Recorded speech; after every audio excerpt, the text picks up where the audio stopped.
यांना मान्य केलं तर काही हरकत नाही. काय आहे ना, आता कुणी काय केलं याची चौकशी मंजूच्या पद्धतीने होणार. राणी, अजिबात काळजी करू नको. गुन्हेगाराला शिक्षा होणारच.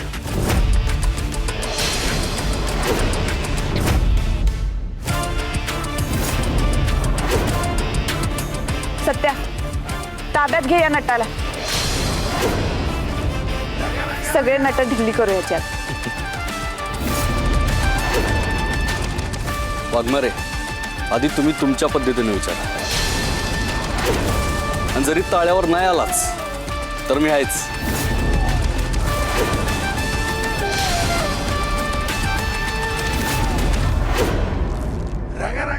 मॅडम, अहो नुसतं आम्हाला ताब्यात घेऊ नका. ह्या कुचक्या खोटारड्या नरात आम्हाला पण तुमच्या ताब्यात घ्या. सोडू नका याला.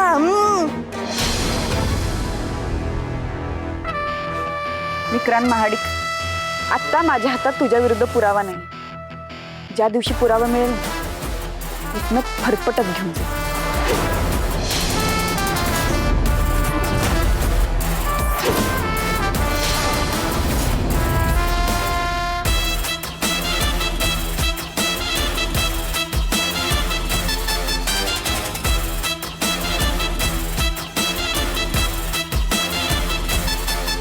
चला तोतया दादासाहेब, तुमचा कार्यक्रम फिक्स झालाय. चला. एक मिनिट. काय मग दादासाहेब, काय म्हणायचं? आम्ही बोलतो तेव्हा आम्हीच बोलतो. पुन्हा जर आमच्या घराकडे वळून बघायची हिंमत जरी केलीत ना, तुमची बोलती कायमची बंद करून टाकू. समजलं? चला निघा.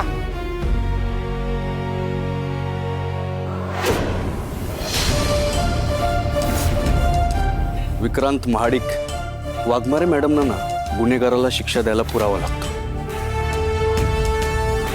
आपल्याला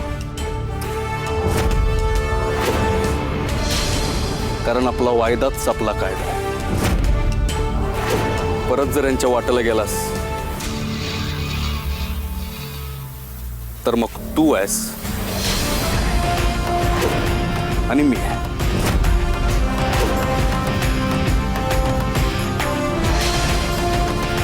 चला.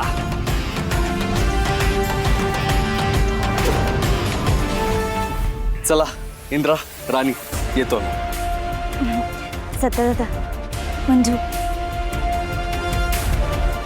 तुम्ही दोघांनी आमच्या ह्या कठीण काळात आमची साथ दिली तर त्याच्याबद्दल आभार. राणी, आभार म्हणून परक नको करू. हा मग काय, इंद्रा दोस्त आहे माझा. आणि दोस्तीसाठी कुस्ती घ्यायला नेहमी तयार असतोय सत्या. काय म्हणून तर हक्काने फोन केला ना तुला.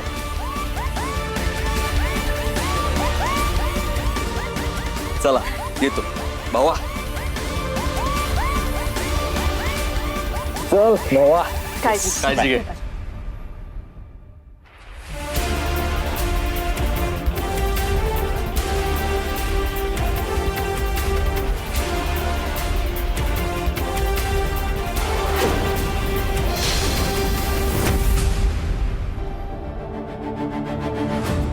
दादा, ह्या सगळ्या पाठीमागे तू असशील ना असं वाटलं नव्हतं.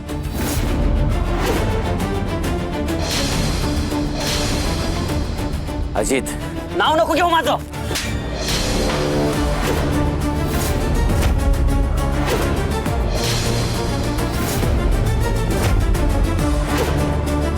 अरे तुझ्यामुळे घरात फूट पडली. तुझ्यामुळे मी बाप समान आबांचा अपमान केला. तुझ्यामुळे इंद्रा दादाला, राणी वहिनीला नको नको ते बोललो. ज्यांनी आम्हाला आपलं मांडलं होतं त्यांनाच नोकर म्हणून वागवलं. अरे तू चांगला मोठा भाऊ होऊ शकला नाहीस, चांगला मुलगा होऊ शकला नाहीस, चांगला माणूस होणं तर लांबची गोष्ट आहे.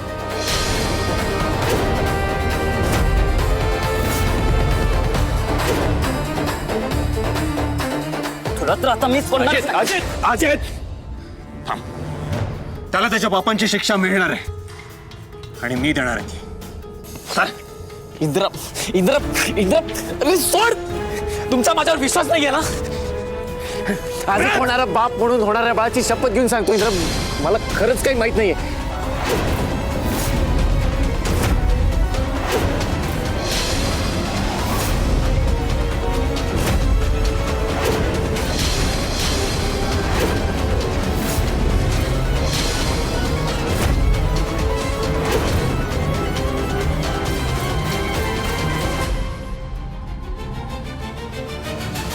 मी आज खरंच माणूस म्हणून ठरलोय.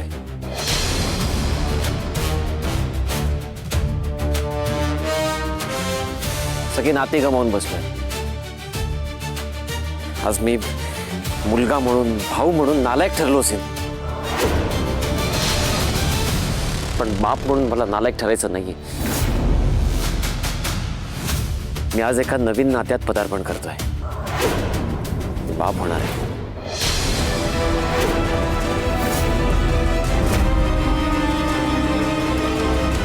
म्हणून मी बाप म्हणून कधीच खोटी शपथ घेणार नाही. मी माझ्या बापासाठी कायम तडफडत होतो. कायम माझ्या पाठीवर, खांद्यावर एक प्रेमाचा, मायेचा हात असावा असं मला कायम वाटत होतं, पण तो आजपर्यंत मला कधीच मिळाला नाही. माझ्या बापाचं प्रेम मला हवं होतं. तू लढ, मी आहे तुझ्या पाठीशी असं म्हणणार एक हात हवा होता मला.